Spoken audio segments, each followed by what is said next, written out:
我该如何是好？你就让郡王纳了他，留在你身边，不就解决了吗？你开什么玩笑呢？所以嘛，你只能把他送走，让他回到云关城，过他该过的生活。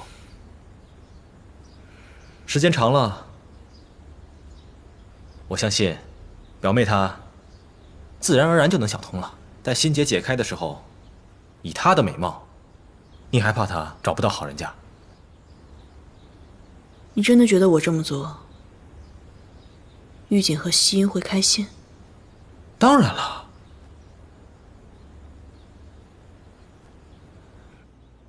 小姐，这燕窝粥热了3次，又转凉了，你好歹喝点吧。没胃口。